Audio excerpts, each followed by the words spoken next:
Hello दोस्तों, नमस्कार। स्वागत है आप सभी का आपके अपने YouTube channel target with MG Sharma में। तो दोस्तों, आज के सेशन में हम लेकर उपस्थित हैं ये समसामयिक घटना चक्र द्वारा प्रकाशित आपका जो ईआरएमएस यानी कि Eklavya model residential school ERMS requirement जो है 2023, ये फॉर्म हाल ही में भरवाया गया है। इसके क्रम में अगर बात करें तो ये आपका जो आता है ईआरएमएस हॉस्टल वार्डन का पोस्ट है। इसके अंतर्गत ये टीजीटी पीजीटी और हॉस्टल वार्डन के जो है ये पोस्ट आपको देखने को मिलेंगे। तो हॉस्टल वार्डन का जो ये आपका सिलेबस दिया गया है, विशेष अगर विशेष सामग्री की बात करें, पाठ सामग्री की, तो इसमें आपका ये स्पेशल स्टडी मटेरियल है और भारत सरकार के पोस्को और अन्य बच्चों की सुरक्षा से संबंधित अधिनियमों का ज्ञान इसमें कराया गया है। अगर दोस्तों आगे बात करें तो इसमें जो जो टॉपिक दिए गए हैं उन टॉपिक की चर्चा कर लेते हैं। तो इसमें बाल विवाह प्रतिरोध अधिनियम 2006 है, यौन अपराधों से बच्चों का संरक्षण अधिनियम 2012 है, यौन अपराधों से बच्चों का संरक्षण नियम 2020 है और बाल श्रम प्रतिषेध और विनिमय अधिनियम 1986 है और अनैतिक व्यापार निवारण संशोधन विधेयक 2006 है। बाल अधिकार संरक्षण आयोग जो अधिनियम 2005 है और निःशुल्क और अनिवार्य बाल शिक्षा का जो अधिकार अधिनियम 2009 यानी आरटीई 2009 है और आपराधिक कानून संशोधन अधिनियम 2013। और इसके अंतर्गत अन्य के क्रम में अगर बात करें तो बाल नीति है, बच्चों का राष्ट्रीय चार्टर है, बाल मृत्यु दर है और लिंगानुपात है। और दोस्तों, प्रशासनिक योग्यता की अगर बात करते हैं तो आपका ये बड़ी संख्या में छात्रों को संभालना, कैसे संभाला जाए और छात्रों के उपयोग सामग्रियां और इन्वेंट्री का प्रबंध कैसे किया जाए और बच्चों की सुरक्षा सुनिश्चित करें, पुरुष और महिला छात्रों का अलगाव सुनिश्चित करना और छात्रावास परिसर में साफ सफाई सुनिश्चित करना और बच्चों का रिकॉर्ड और ये सब मेंटेन करके रखना, ये आपके इसमें विशेष तौर पर दिए गए हैं। दोस्तों, इसके अंतर्गत जो पहला पॉइंट आता है, इसमें ये आता है आपका, यह है पॉस्को। यानी पॉस्को जो होता है बाल सुरक्षा संबंधी अधिनियम है और लैंगिक अपराधों से बालकों का संरक्षण अधिनियम ये 2012 से संबंधित है। इसमें बाल यौन के बारे में अगर बात करें तो इनके संरक्षण के क्रम में देखा जाए अगर, तो ये दोस्तों बाल यौन शोषण के मामलों में निपटने के लिए भारत सरकार ने एक विशेष विधि लैंगिक अपराधों से बालकों का संरक्षण यानी कि पॉस्को अधिनियम 2012 के नाम से ये अधिनियम पारित किया है, जिसे 19 जून 2012 को राष्ट्रपति ने अपनी अनुमति प्रदान की है और ये अधिनियम लिंग के प्रति तटस्थ है। और दोस्तों आगे बढ़े तो इस अधिनियम के पूर्व बाल यौन उत्पीड़न को भारतीय दंड संहिता 1860 की धारा 354 के तहत और 375 के अंतर्गत ये संरक्षित किया गया है, जो लिंग विशिष्ट प्रावधान होने के कारण न्याय प्रदान करने में विफल रहा है। पॉस्को अधिनियम 2012 बालकों के प्रति यौन हमला, यौन उत्पीड़न और ये पोर्नोग्राफी के अपराधों से संरक्षण प्रदान करने के लिए एक व्यापक विधि है। और दोस्तों, ये अधिनियम अगर इस अधिनियम की बात करें तो केवल शारीरिक यौन अपराधों के मामलों में ही ये लागू नहीं होता, अपितु ये इंटरनेट पर बच्चों से संबंधित होने वाले साइबर अपराध पर भी लागू होता है। अधिनियम में न्यायिक प्रक्रिया के प्रत्येक चरण में बालक के हितों का संरक्षण करते हुए निर्दिष्ट और विशेष न्यायालयों के माध्यम से रिपोर्टिंग और साक्ष्य की रिकॉर्डिंग और दोस्तों जांच और अपराधों के त्वरित परीक्षण के लिए बाल अनुकूल तंत्र को शामिल किया गया है। अब आगे बात करते हैं तो ये अधिनियम 18 वर्ष से कम आयु के किसी भी व्यक्ति के रूप में बालक को परिभाषित करता है और यौन शोषण के विभिन्न रूपों जिसमें प्रवेशन और गुरुतर प्रवेशन हमले, साथ ये लैंगिक हमले तथा पोर्नोग्राफी सम्मिलित हैं। और दोस्तों, ये अधिनियम जो है कुछ ही परिस्थितियों में यौन हमले को गुरुतर मानता है और ये अधिनियम अपराध की गंभीरता के अनुसार कठोर दंड का प्रावधान करता है, जिसमें अधिकतम मृत्युदंड और जुर्माना हो सकता है। इस प्रकार का यह अधिनियम एक व्यापक कानून है जो बाल यौन शोषण के प्रत्येक पहलू को संबोधित करने का प्रयास करता है और यौन अपराधों से बच्चों का संरक्षण यानी संशोधन करता है, जो अधिनियम 2019 में पारित होने के साथ साथ अपराधों के लिए दंड को सख्त करते हुए ये अधिनियम में संशोधन किया गया है। लैंगिक हमला और लैंगिक जो उत्पीड़न है, इन अपराधों से बालकों का संरक्षण करने के लिए इस अधिनियम को बनाया गया है। और पॉस्को अधिनियम की आवश्यकता क्यों पड़ी, इसको चलिए देख लेते हैं। तो दोस्तों, पॉस्को अधिनियम 2012 बच्चों के हितों की रक्षा और बच्चों को यौन अपराधों से बचाने के लिए बनाया गया है और ये अधिनियम लिंग तटस्थ है और लड़कियों और लड़कों दोनों को यौन हिंसा के शिकार के रूप में इसको मान्यता देता है। चलिए फिर आगे बढ़ते हैं। तो अगला पॉइंट हमारा आता है, ये कुछ फैक्ट के रूप में दिए गए हैं। तो पहले इस पॉइंट को देख लेते हैं। तो आइए दोस्तों आगे बढ़ते हैं, और आगे इस क्रम में अगर देखा जाए तो इस अधिनियम की जो आवश्यकता थी, क्योंकि भारतीय दंड संहिता जो आईपीसी है थी, उसमें यौन उत्पीड़न, अश्लील साहित्य और लड़कों और बच्चों के खिलाफ यौन हिंसा को संबोधित करने के लिए ये अपर्याप्त थी। भारतीय दंड संहिता इन अपराधों को स्पष्ट रूप से मान्यता नहीं देती है, और पास्को की आवश्यकता इसलिए थी क्योंकि भारतीय दंड संहिता, इसके अंतर्गत जो रिपोर्ट किए गए अपराध हैं, उनकी प्रक्रिया जो कठोर है, और ऐसी प्रक्रिया में बच्चों के अनुकूल नहीं है ये। यहाँ दोस्तों, यहाँ तक कि वयस्क भी न्यायालय में पेश होने के लिए बुलाए जाने पर न्यायालय जाने से डरता है। ऐसी दशा में एक बच्चे के लिए अधिक कठिन होता है। अब थोड़ा आगे चलते हैं, और पास्को जो अधिनियम है, इसकी विशेषताएं क्या क्या है उनको जान लेते हैं। तो पास्को अधिनियम से निम्नलिखित विशेषताएं हैं। पहला विशेषता जो इसकी है वो है, ये अधिनियम विभिन्न प्रकार के अपराधों के विस्तार से परिभाषित करता है, जिसमें स्पर्श है, स्पर्श पर आधारित है, गैर स्पर्श है, प्रवेशन है, अश्लील अपराध शामिल हैं, और बच्चों से संबंधित सभी अपराधों को इसके अंतर्गत शामिल किया गया है।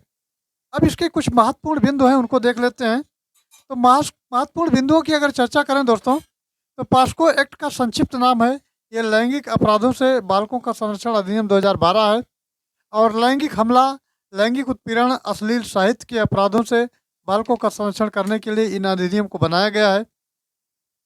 अब थोड़ा अगला पॉइंट देखते हैं। तो ये आपका जो है पास्को एक्ट के अंतर्गत बालक का अभिप्राय ऐसे व्यक्ति से है जिसकी आयु 18 वर्ष से कम हो। और पास्को एक्ट 2012 की प्रमुख विशेषता ये है कि ये लिंग तटस्थ है, अर्थात बालक व बालिका दोनों को यौन हिंसा के शिकार के रूप में इसको मान्यता देता है। आगे बढ़ते हैं। तो ये गुरुतर प्रवेशन लैंगिक हमला अपराध यदि 12 वर्ष से कम आयु के बालक के साथ होता है तो मृत्यु का प्रावधान है, जो कि धारा 6 में दिया गया है। और जो कोई भी व्यक्ति 16 वर्ष से कम आयु की बालक पर प्रवेशन लैंगिक हमला करेगा, उसे न्यूनतम 20 वर्ष के कारावास से दंडित किया जाएगा, जो कि धारा 4 में वर्णित है। अब चलिए आगे बढ़ते हैं और अगले पॉइंट को देखते हैं। तो अगला पॉइंट हमारा जो है वो दूसरा पॉइंट आता है।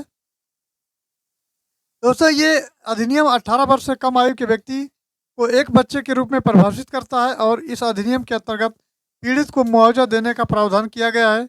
और चौथा अधिनियम जो है, इस अधिनियम से संबंधित मामले का निस्तारण करने का जो अधिकार है वो केवल पास्को न्यायालय को ही है।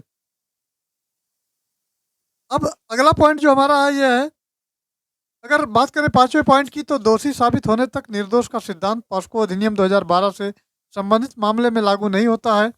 जब इस मामले में शिकायत दर्ज की जाती है तो ये माना जाता है कि उसका आशय यौन कृत्य करने का था। और छठवां पॉइंट है, इस अधिनियम में बच्चों के अनुकूल प्रक्रिया को रेखांकित करता है। और सातवां जो पॉइंट है दोस्तों हमारा, ये इस प्रकार से है। तो इस अधिनियम के इस सातवां पॉइंट जो इस प्रकार है, तो इस अधिनियम में ये प्रबंध है कि यदि कोई बच्चा घर पर दुर्व्यवहार से गुजरता है तो उसे देखभाल और सुरक्षा के लिए बाल कल्याण आयोग द्वारा हस्तांतरित कर दिया जाता है। आठवां पॉइंट है, इस अधिनियम से सज़ा ज़्यादा सख्त है, और 2019 के प्रावधान यानी संशोधन के बाद में तो और भी सख्त हो गया है। इसके अंतर्गत सज़ा का प्रावधान और आजीवन कारावास तथा मृत्यु तक की भी जुर्माना, अर्थात आजीवन कारावास है, जुर्माना है, और मृत्यु तक का है। चलिए देखते हैं।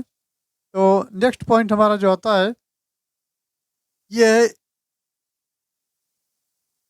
महत्वपूर्ण बिंदु दिए गए हैं, इनको भी देख लेते हैं। तो ये अश्लील साहित्य के प्रयोजन से किसी बालक को कोई वस्तु दिखाना लैंगिक उत्पीड़न कहलाता है, जो कि धारा 11 में आता है।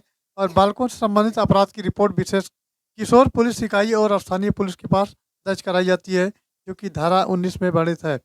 अब आगे देखते हैं। तो अधिनियम के अंतर्गत अपराध की रिपोर्ट करने में जो असफलता और रिपोर्ट लिखने में असफलता के लिए 6 मास तक के लिए कारावास का प्रावधान है, जो कि धारा 21 में दिया गया है। और बालक के कथन को बालक के निवास पर या उसकी पसंद के स्थान पर ये लिखा जाएगा, धारा 24 में दिया गया है। बालक के कथन को किसी भी महिला पुलिस अधिकारी जो कि उपनिरीक्षक से नीचे की ना हो, इनके द्वारा लिखा जाएगा। और बालक के कथन को लिखते समय पुलिस अधिकारी वर्दी में नहीं होगा। बालकों के साक्ष्य की बात करें तो बालकों के साक्ष्य को न्यायालय द्वारा अपराध के संज्ञान में लिए जाने के 30 दिन के भीतर ये अभिलिखित किया जाएगा, जो कि धारा 35 में वर्णित है। अब चलिए इसके जो प्रारंभिक फैक्ट हैं उनको देख लेते हैं। तो दोस्तों, इनका संक्षिप्त नाम, विस्तार और इनका जो प्रारंभ है वो धारा फर्स्ट क्या है देख लेते हैं। तो ये आपका है, इसके अंतर्गत अधिनियम का संक्षिप्त नाम लैंगिक अपराधों से बालकों का संरक्षण अधिनियम 2012 है। तो दोस्तों अधिनियम का जो संक्षिप्त नाम है वो लैंगिक अपराधों से बालकों का संरक्षण अधिनियम 2012 है और इस अधिनियम का विस्तार जो है अब संपूर्ण भारत पर है। प्रारंभ में ये केवल जम्मू कश्मीर में लागू नहीं था, किंतु 31 अक्टूबर 2019 से इसे जम्मू कश्मीर में भी लागू किया गया है। और अधिनियम को ये राष्ट्रपति की स्वीकृति जो मिली है वो 19 जून 2012 को प्राप्त हुई है और अधिनियम 14 नवंबर 2012 को ये प्रवर्तन में आया है। संविधान के अनुच्छेद 15 का खंड 3 है, अन्य बातों के साथ और राज्य को बालकों के लिए विशेष उपबंध के लिए सशक्त करता है।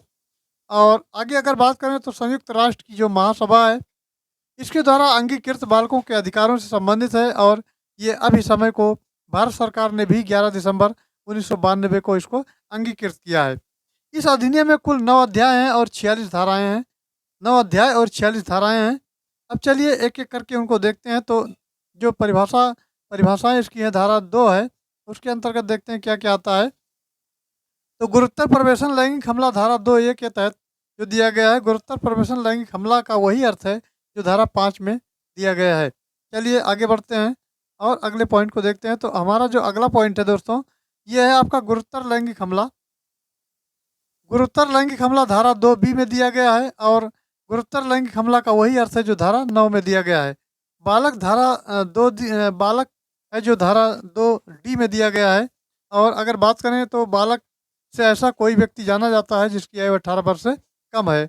और बालक से तात्पर्य है कि बालक बालिका दोनों से है।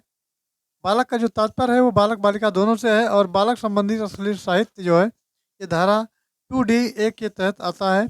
अब बालक संबंधी अश्लील साहित्य से किसी बालक या बालिका को शामिल करते हुए लैंगिक संबंध बनाने के आचरण का कोई भी दृश्य चित्रण जाना जाता है, जिसके अंतर्गत फोटो, वीडियो, डिजिटल और कंप्यूटर जनित ऐसी आकृति जो कि वास्तविक बालक या बालिका होने जैसे लगे हैं और सृजित हैं, रूपांतरित या परिवर्तित हैं और किंतु बालक या बालिका का चित्त प्रतीत होने वाली आकृति भी है। अब घरेलू संबंध में जो धाराएं दी गई हैं वो धारा 2(e) है। घरेलू संबंध का वही अर्थ है जो घरेलू हिंसा या महिला संरक्षण अधिनियम 2005 में दिया गया है। और साझी गृहस्थी धारा 2(k) में दिया गया है। साझी गृहस्थी से ऐसी गृहस्थी समझी जाती है जहां अपराध से आरोपित व्यक्ति बालक के साथ घरेलू संबंधों के रूप में रहता है और किसी समय रह चुका है। चलिए अब दोस्तों आगे बढ़ते हैं। तो चलिए दोस्तों अब देखते हैं बालकों के विरुद्ध जो लैंगिक अपराध हैं उनको देख लेते हैं क्या क्या है। इसके अंतर्गत आपका आता है ये धारा प्रवेशन लैंगिक हमला जो कि धारा 3 में दिया गया है। इसके अंतर्गत अगर बात करें तो ये आपका ये पॉइंट आप खुद ही पढ़ सकते हैं और खुद ही पढ़ लीजिएगा। तो इस पॉइंट को आप एक एक करके आप पढ़ लीजिएगा, ये आप खुद समझदार हैं। चलिए फिर आगे पॉइंट को देखते हैं जो कि आगे सारी चीज़ें दी गई हैं, धाराएं दी गई हैं। इनके धाराओं के क्रम में अगर बात करें दोस्तों तो नेक्स्ट आता है प्रवेशन लैंगिक हमले के लिए जो दंड दी गई है धारा 4 में दी गई है। और जो कोई प्रवेशन लैंगिक हमला करेगा वो सादा या कठिन कारावास से जिसकी की अवधि 10 वर्ष से कम नहीं है, किंतु आजीवन कारावास भी उसको हो सकती है। और जुर्माने की अगर बात करें तो वो दंडनीय भी हो सकती है। और 16 वर्ष से कम की आयु के बालक पर अगर कोई प्रवेशन लैंगिक हमला करेगा तो वो कम से कम 20 वर्ष तक का कारावास भोगने का अधिकारी होगा, मतलब जो है भोगेगा, उसको कारावास की सजा दी जाएगी जो आजीवन कारावास तक भी हो सकता है और ये दंडनीय होगा। अब आते हैं गुरुतर प्रवेशन लैंगिक हमला जो धारा की 5 में दिया गया है। इसके अंतर्गत निम्न परिस्थितियों में गुरुतर प्रवेशन लैंगिक हमला माना जाएगा। और पहला पॉइंट आता है जो पुलिस अधिकारी होता है, पुलिस अधिकारी है या सशस्त्र बल या सुरक्षा बल या सदस्य ऐसा सदस्य है जो कि एक जिम्मेदार पद पर है और लोक सेवक है, तो ऐसे जो बालक पर प्रवेशन लैंगिक हमला करता है तो गुरुतर प्रवेशन लैंगिक हमला करता हुआ माना जाएगा। और जो कोई किसी जेल पर सेशन गृह या संरक्षण गृह आदि का संरक्षक होते हुए बालक पर प्रवेशन लैंगिक हमला करता है तो गुरुतर प्रवेशन लैंगिक हमला करता है, ऐसा माना जाएगा। तीसरा है जो कोई किसी अस्पताल या शैक्षणिक संस्था या धार्मिक संस्था आदि का प्रबंधक है या कर्मचारी होते हुए किसी बालक पर यह प्रवेशन लैंगिक हमला करता है तो गुरुतर प्रवेशन लैंगिक हमला करता हुआ माना जाएगा। और चौथा पॉइंट आता है दोस्तों, यह बालक पर सामूहिक प्रवेशन लैंगिक हमला या बालक की मानसिक और शारीरिक असुरक्षा का लाभ उठाते हुए अगर मान लिया वो बालक शारीरिक रूप से अक्षम है और उसका वो गलत फायदा उठाते हुए उस पर प्रवेशन लैंगिक हमला करता है तो प्रवेशन गुरुतर लैंगिक हमला करता है, ऐसा माना जाएगा। अब आते हैं गुरुतर प्रवेशन लैंगिक हमले के लिए, जो कि दंड धारा 6 में दी गई है। अर्थात जो कोई गुरुतर प्रवेशन लैंगिक हमला करेगा वो कठिन कारावास से गुजरेगा, जिसकी अवधि 20 वर्ष हो सकती है और कम से कम ये नहीं होगी, अर्थात 20 वर्ष होगी, कम नहीं होगी। किंतु आजीवन कारावास तक भी आगे इसको बढ़ाया जा सकता है, और अर्थात व्यक्ति जब तक रहेगा तब तक जेल में ही रहेगा, और जुर्माने से या मृत्यु से दंडित किया जा सकता है, अर्थात उसको मृत्यु दंड से भी दंडित किया जा सकता है। अब आते हैं, यदि कोई अपराध 12 वर्ष से कम आयु के बालक के साथ होता है तो मृत्यु दंड का प्रावधान भी किया गया है। अब लैंगिक हमला जो है वो धारा 7 में दिया गया है। इसके अंतर्गत अगर देखें दोस्तों, तो जो कोई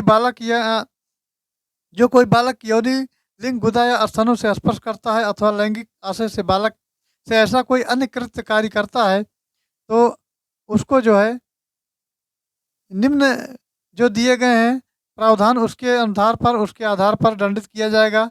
और ये लिंग प्रवेशन करते हुए बिना शारीरिक संपर्क भी अगर करता है तो उसे लैंगिक हमला माना जाएगा, अर्थात उसे लैंगिक हमला कहा जाएगा। लैंगिक हमले के लिए दंड जो धारा 8 में दी गई है, कोई व्यक्ति लैंगिक हमला करेगा सादा या कठिन कारावास जिसकी अवधि 3 वर्ष से कम नहीं है किंतु 5 वर्ष तक की भी हो सकेगी, और जुर्माने अर्थात ये दंडनीय भी होगा, अर्थात इसको आर्थिक रूप से भी दंडित किया जाएगा। अब आते हैं गुरुतर लैंगिक हमला। तो गुरुतर लैंगिक हमला जो कि धारा 9 में दिया गया है, निम्न परिस्थितियों में गुरुतर लैंगिक हमला माना जाएगा, और जो कोई पुलिस अधिकारी होते हुए और सशस्त्र बल सुरक्षा का सदस्य होते हुए, ये पॉइंट तो हो चुका है। चलिए अब महत्वपूर्ण बिंदुओं पर चर्चा कर लेते हैं। तो राज्य में दोस्तों पॉस्को अधिनियम का क्रियान्वयन किया गया है, जो कि राज्य बाल अधिकार संरक्षण का ये आयोग करता है, और बाल कल्याण समिति यानी CWC का संबंध न्यायालय से होता है। और संयुक्त राष्ट्र की महासभा में लैंगिक अपराधों से बालकों का जो संरक्षण अधिनियम 11 दिसंबर 1992 को ये बना है, और भारत में यानी भारत सरकार ने इसको जो है अंगीकृत भी किया है। अब आगे बढ़ते हैं, तो वर्तमान में अगर केंद्रीय महिला और बाल विकास मंत्री की बात करें तो वो स्मृति ईरानी है, और न्यायालय मामले का विचारण बंद कमरे में और बालक के माता पिता अथवा किसी अन्य व्यक्ति की उपस्थिति में ही करेगा, जिसकी बालक का विश्वास है, यानी बालक को जिस पर विश्वास है या भरोसा है। धारा 37 में ये दिया गया है।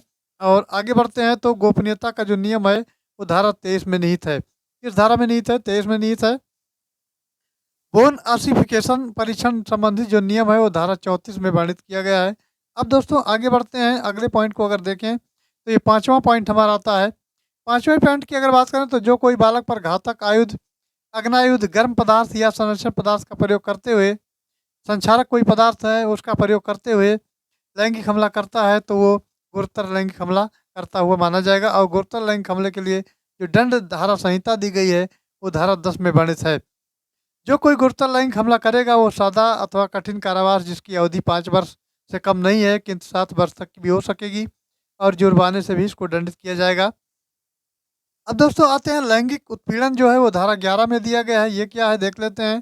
तो जब कोई व्यक्ति किसी बालक पर निम्नलिखित रूपों में से, जो कि निम्नलिखित मतलब नीचे दिए गए हैं, करता है तो उसे लैंगिक उत्पीड़न कहा जाएगा।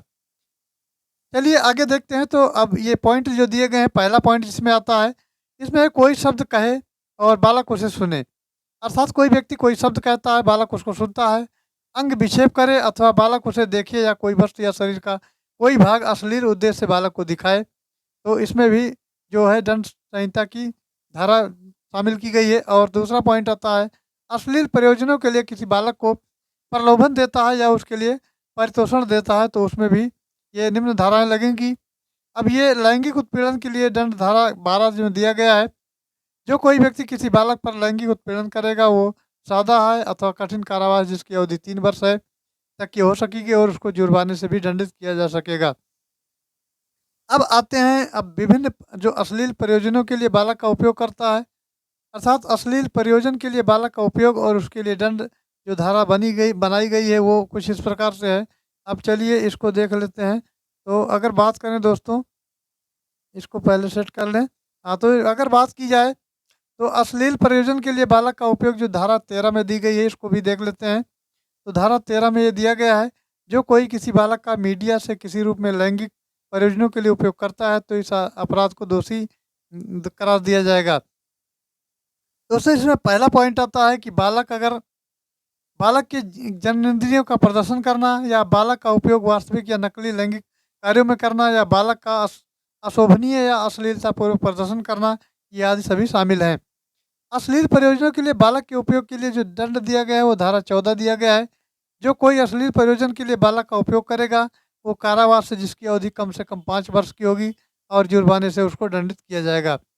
अब ये पश्चातवर्ती दोष सिद्ध की दशा में कारावास से जिसकी अवधि कम से कम 7 वर्ष की होगी, 7 वर्ष कम से कम की होगी और जुर्माने से भी इसको दंडित किया जाएगा। अब आते हैं नेक्स्ट पॉइंट पर। तो नेक्स्ट पॉइंट की अगर बात करें तो नेक्स्ट पॉइंट है दोस्तों, यह आता है पोर्नोग्राफी यानी अश्लील साहित्य, अश्लील वीडियो या चित्र सामग्री का संग्रह, जो कि धारा 15 में दिया गया है। जो कोई व्यक्ति इसका प्रयोग करते हुए पाया जाएगा या ऐसा किसी भी अश्लील सामग्री का संग्रह करता हुआ या अपने पास रखता हुआ पाया जाएगा जिसमें बच्चा शामिल है और उस सामग्री को हटाने या नष्ट करने या रिपोर्ट करने में असफल रहता है, तो वो कम से कम 5,000 रुपये और पश्चातवर्ती अपराध की दशा में कम से कम 10,000 रुपये के जुर्माने के लिए उसको उत्तरदायी ठहराया जाएगा। अब दूसरा पॉइंट आता है दोस्तों, दूसरे पॉइंट की अगर बात करें तो किसी भी सामग्री को आगे प्रेषित करने या उसका प्रचार करने के लिए जो सामग्री जमा करता है या किसी भी भ्रांति में किसी भी भांति का जो कारावास जो कि 3 वर्ष तक का हो सकेगा और जुर्माने से ही अथवा दोनों से भी दंडित किया जाएगा। और तीसरा पॉइंट दोस्तों अगर आता है हमारा, तो तीसरा कुछ इस प्रकार से है, व्यावसायिक प्रयोजनों के लिए अश्लील साहित्य को जमा करना। पहली दोष सिद्ध पर सादा या कठिन कारावास जो कि 5 वर्ष तक का है ये हो सकेगा अथवा जुर्माना, और दोनों अगर किसी किसी दशा में दोनों हो सकेगा, दोनों हो तो ये दोष सिद्ध की स्थिति में है कम से कम 5 वर्ष और अधिकतम 7 वर्ष की सज़ा हो सकती है। अब आते हैं दोस्तों आगे, तो किसी अपराध के दुष्प्रेषण और उसको करने का प्रयत्न करना। अगर कोई ऐसा दुस्साहस करता है या उसका जो है प्रयोग करता है तो दुष्प्रेषण की दशा में या बच्चों को उकसाने की दशा में अपराध करने के लिए उकसाना, ये धारा 16 में दिया गया है। पॉस्को अधिनियम की धारा 16 के अनुसार एक व्यक्ति को निम्नलिखित मामलों में उकसाने वाला माना जाता है। अब कौन किसमें किसमें माना जाता है? पहला पॉइंट हमारा आता है यदि कोई व्यक्ति ऐसा है, पहला पॉइंट दिया है किसी व्यक्ति को कोई अपराध करने के लिए उकसाता है, उसका उसको मोटिवेट करता है। दूसरा है किसी अन्य व्यक्ति या व्यक्तियों के साथ अपराध करने की साजिश में शामिल होता है। या तीसरा पॉइंट है जानबूझकर किसी कार्य या अवैध चूक में ये सहायता करता है। या दोस्तों अगला पॉइंट है दुष्प्रेषण के लिए जो दंड दिया गया है, दंड संहिता उसकी बनाई गई वो धारा 17 में वर्णित है। कोई इस अधिनियम के अधीन अपराध का दुष्प्रेषण करता है, वो कार्य किया जाता है तो वो दंड से दंडित किया जाएगा, उस अपराध के लिए वो प्रावधानित किया जाएगा। अब आगे देखते हैं, तो अगला पॉइंट है किसी अपराध को कारित करने के प्रयत्न में जो दंड धारा संहिता दी गई 18 में दी गई है।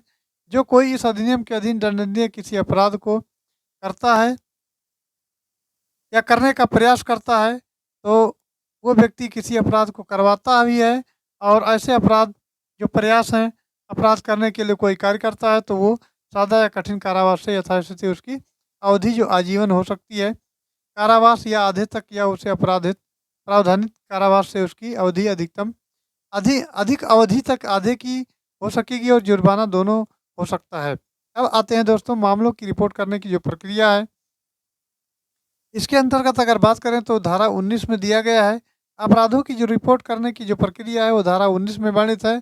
और बच्चों से संबंधित अपराध की जो रिपोर्ट है ये विशेष किशोर पुलिस इकाई यानी स्पेशल जुवेनिल पुलिस यूनिट द्वारा स्थानीय पुलिस के पास दर्ज कराई जाएगी।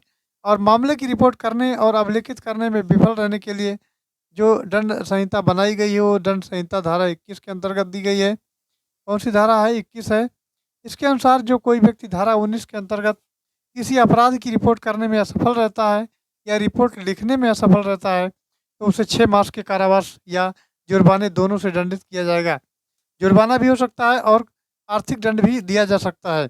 आगे बढ़ते हैं, तो अगला है एक पॉइंट, इसमें किसी एक संस्था का जो भार साधक कोई व्यक्ति अपने अधीनस्थ द्वारा किए गए अपराध की रिपोर्ट करने में असमर्थ रहता है जो उसे 1 वर्ष के कारावास व जुर्माने से दंडित किया जाएगा। अब आते हैं मिथ्या सूचना की जो धारा है, अर्थात गलत सूचनाएं जो भ्रामक सूचनाएं दी जाती हैं उसके अंतर्गत ये धारा 22 में वर्णित है। कोई धारा जो है 3 है, 5 है या 7 है या 9 के अंतर्गत किसी अपराध के संबंध में अगर किसी व्यक्ति को बदनाम करना या अपमानित करने के उद्देश्य से उसको अपमानित किया गया है, तो दोस्तों ऐसी दशा में या उसको ये गलत सूचना दी गई है और गलत सूचना के माध्यम से उसको अपमानित करने का प्रयास किया गया है, तो वो 6 माह के कारावास या जुर्माना अथवा दोनों से दंडित किया जाएगा। नेक्स्ट पॉइंट आता है, यदि सूचना में कोई बालक देता है, अगर ये सूचना कोई बालक देता है तो उसे कोई दंड नहीं दिया जाएगा, परंतु यदि कोई किसी बालक के विरुद्ध मिथ्या सूचना देता है तो उसे 1 वर्ष का कारावास या जुर्माना दोनों से दंडित किया जाएगा। ये विशेष प्रावधान किया गया है।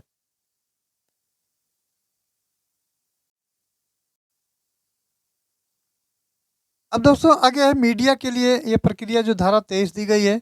कोई व्यक्ति जो बालक के संबंध में किसी भी प्रकार की रिपोर्ट या टीका टिप्पणी करता है जिससे बच्चे की प्रतिष्ठा का हनन होता है या उसकी गोपनीयता भंग होती है या गोपनीयता का उल्लंघन होता है, तो और या इसके अतिरिक्त कुछ और पॉइंट दिए गए, तो मीडिया की किसी भी रिपोर्ट से बच्चे की पहचान जैसे कराई जाती है, जैसे कि नाम है, पता है, चित्र है, पारिवारिक विवरण है, विद्यालय है, पड़ोस है, अन्य किसी भी विवरण का खुलासा होता है या मीडिया के द्वारा होता है या किसी माध्यम से होता है, तो उसे सादा या कठिन कारावास जिसकी अवधि 6 मास तक कम नहीं होगी किंतु 1 वर्ष तक की हो सकेगी, और दोनों साथ-साथ हो सकता है, जुर्माना भी देना पड़े उसको, तो दोनों से दंडित किया जा सकता है।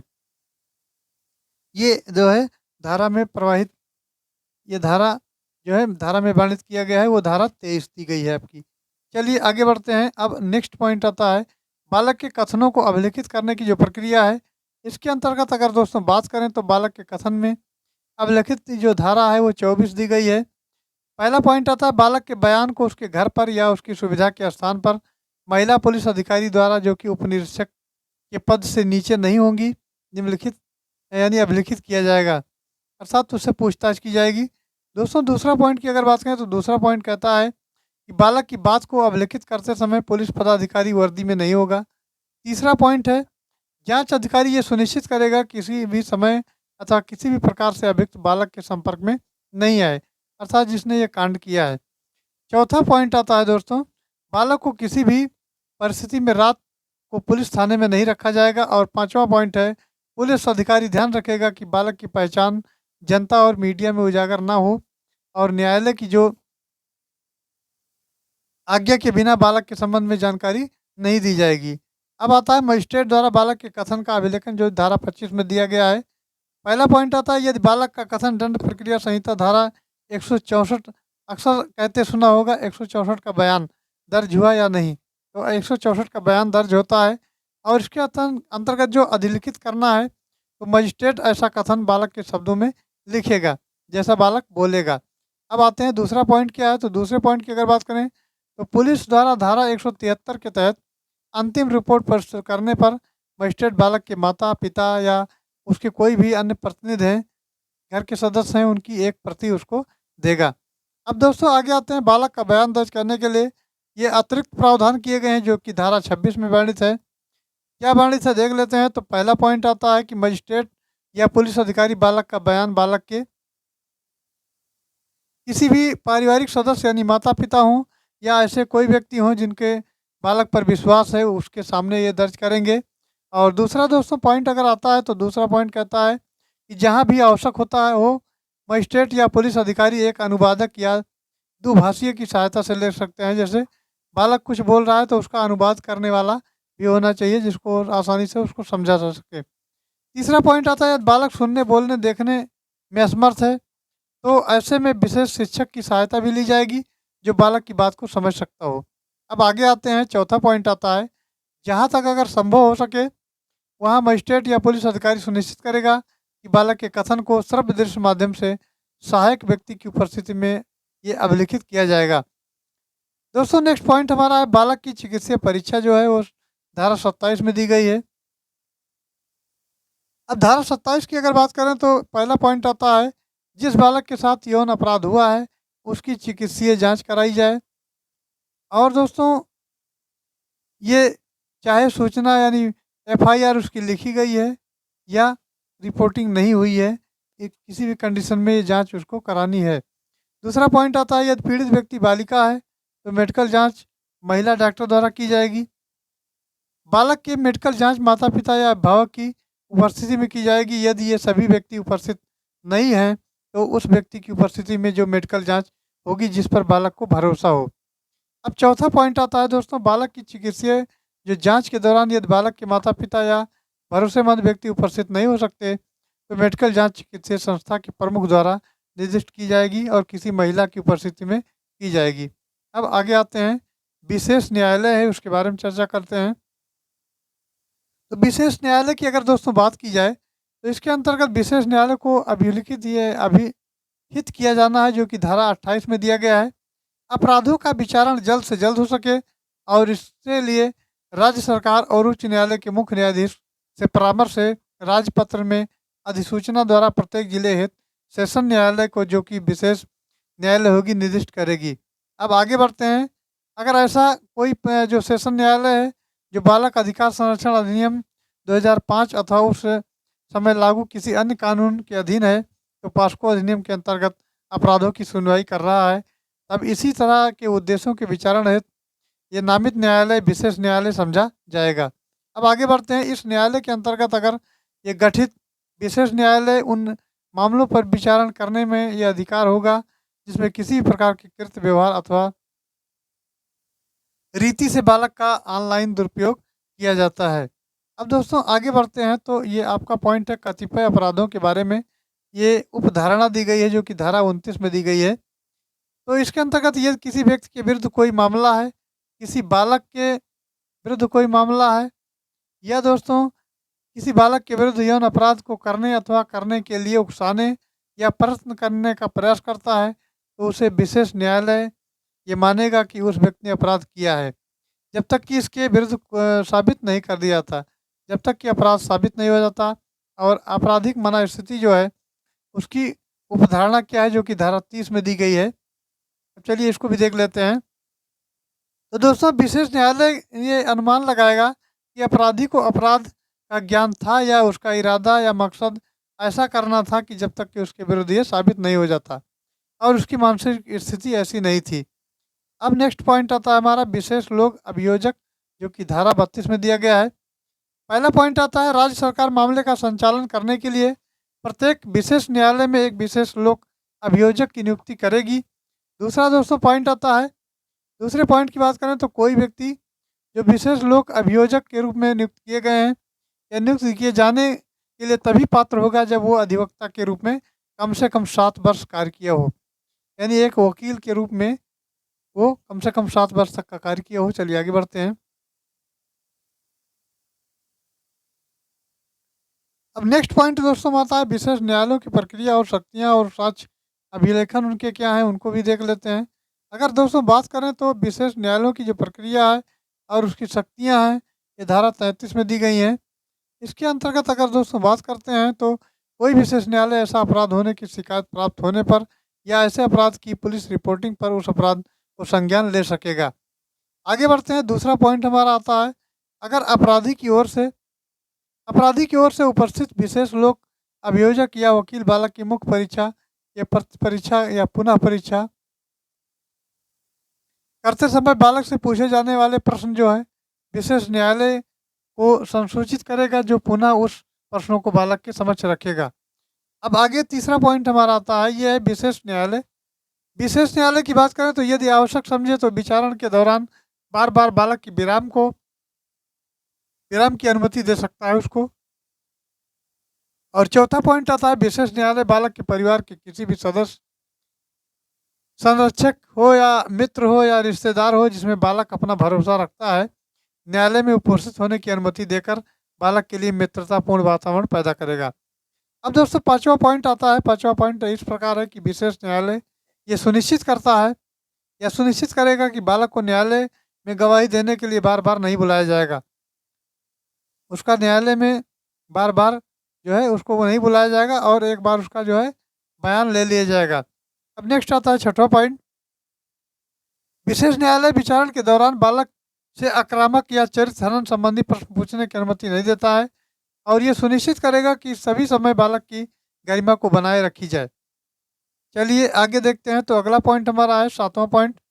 सातवें पॉइंट की अगर बात करें तो विशेष न्यायालय ये सुनिश्चित करेगा कि जांच या परीक्षण के दौरान किसी भी समय बालक की पहचान प्रकट नहीं की गई है, अर्थात बालक की पहचान को छुपाया गया है। ये विशेष ध्यान रखना है, परंतु बालक की पहचान का खुलासा करने की अनुमति न्यायालय द्वारा दी जा सकती है, यदि ये बालक के हित में है तो। स्पष्टीकरण की बात कर लेते हैं, तो बालक की पहचान में बालक के कुटुंब, विद्यालय हैं, नातेदार हैं, पड़ोसी हैं, रिश्तेदार हैं, कोई अन्य सूचना जिसके द्वारा बालक की पहचान का पता चल सकता है, ये शामिल होंगे। नेक्स्ट आता है 8वां पॉइंट। 8वें पॉइंट की बात करें तो समुचित मामले में विशेष न्यायालय बालक के साथ होने वाले किसी भी शारीरिक और मानसिक आघात के लिए या उसे सजा के अतिरिक्त अन्य मुआवजे की प्रत्यक्ष भुगतान का भी ये प्रावधान किया गया है। इसके अंदर ये निर्देश दे सकेगा जिसमें बालक के तत्काल पुनर्वास की व्यवस्था हो सके। नेक्स्ट दोस्तों, नेक्स्ट पॉइंट आता है 9 नंबर। 9 नंबर पॉइंट की अगर बात करें तो विशेष न्यायालय के पास किसी अपराध के निवारण के लिए सेशन न्यायालय की सभी शक्तियां होंगी और यदि देरी होती है तो विशेष न्यायालय द्वारा उसका कारण दर्ज किया जाएगा। अब आगे बढ़ते हैं। अगला पॉइंट है बालक के साक्ष्य को अभिलिखित करने तथा मामले का निपटारा करने के लिए अवधि धारा 35 में दी गई है। विशेष न्यायालय द्वारा अपराध का संज्ञान ले जाने के लिए यानी जो संज्ञान में लिया जाए उसको 30 दिन के भीतर अंदर यानी 30 दिन के अंदर अंदर बालक के साक्ष्य ये अभिलिखित किए जाएंगे और यथासंभव संज्ञान की तारीख से 1 वर्ष के भीतर मामले का भी विचारण पूरा किया जाएगा। चलिए आगे देखते हैं। अब साक्ष्य देते समय बालक को अभियुक्त को न दिखाना, ये भी धारा 36 में वर्णित है। अगर अर्थात कोई साक्ष्य है और साक्ष्य के समय बालक को जो अभियुक्त है उसको न दिखाना, ये धारा नहीं दिखाया जाएगा। ये धारा आपके 36 में वर्णित किया गया है। अब किसी भी प्रकार के साक्ष्य के लिए बालक को अभियुक्त के सामने नहीं लाया जाएगा। यदि आवश्यक होगा तो वीडियो कॉन्फ्रेंसिंग या दर्पण के माध्यम से दिखाया जाएगा।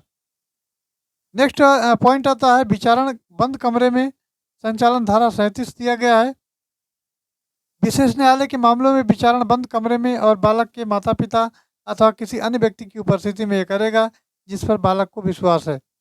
अब चलिए प्रकीर्णन देखते हैं। प्रकीर्णन क्या है? प्रकीर्णन जो मिसलेनियस है, आपका मिसलेनियस है।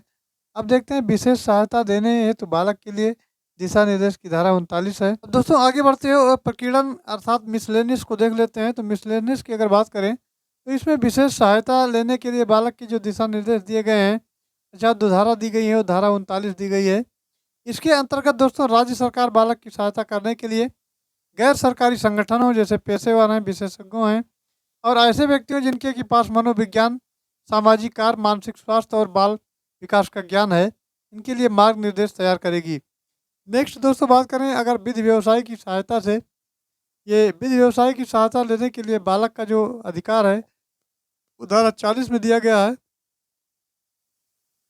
बालक का कुटुंब या संरक्षक किसी अपराध के लिए अपनी पसंद की विधिक काउंसिल की सहायता लेने के लिए अधिकारी होगा, परंतु यदि बालक का कुटुंब या संरक्षक विधिक काउंसिल का खर्चा उठाने में असमर्थ है तो विधिक सहायता प्राधिकरण उन्हें वकील उपलब्ध कराएगा, अर्थात फ्री में वकील उनको दिया जाएगा।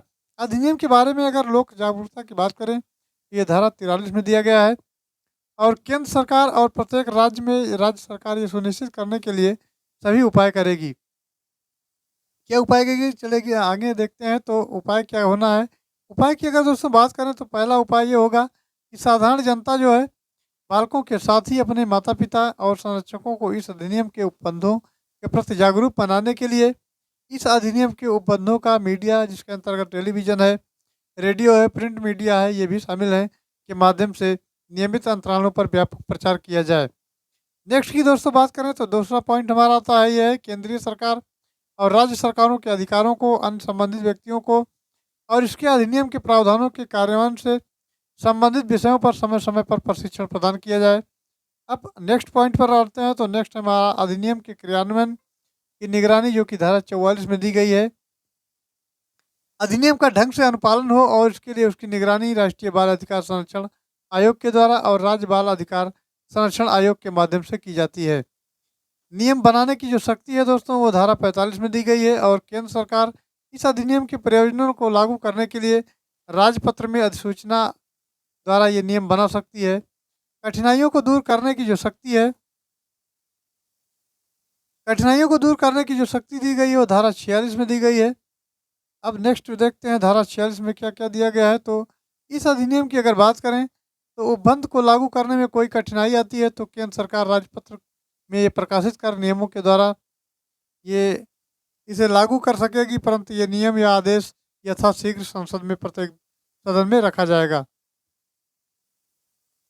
अब दोस्तों धाराएं क्या क्या दी गई हैं उनको संक्षिप्त में देख लेते हैं। तो पहली धारा जो प्रारंभिक है वो क्या है, तो ये संक्षिप्त नाम और विस्तार प्रारंभ है। धारा 2 परिभाषाएं हैं। अध्याय 2 में बालकों के विरुद्ध लैंगिक अपराध दिए गए हैं। और धारा 3 जो है ये प्रवेशन लैंगिक हमला है। अब दोस्तों नेक्स्ट पॉइंट की अगर बात करें तो ये पॉस्को अधिनियम 2012 जो है इसमें शामिल अपराधों के लिए सजा क्या है, तो अपराध का नाम दिया है, धारा दिया है और सजा दी गई है। ये प्रवेशन लैंगिक हमला जो है धारा 4 में दिया गया है। न्यूनतम 10 वर्ष का कारावास है, जिसे आजीवन कारावास और जुर्माना भी इस पर बढ़ाया जा सकता है।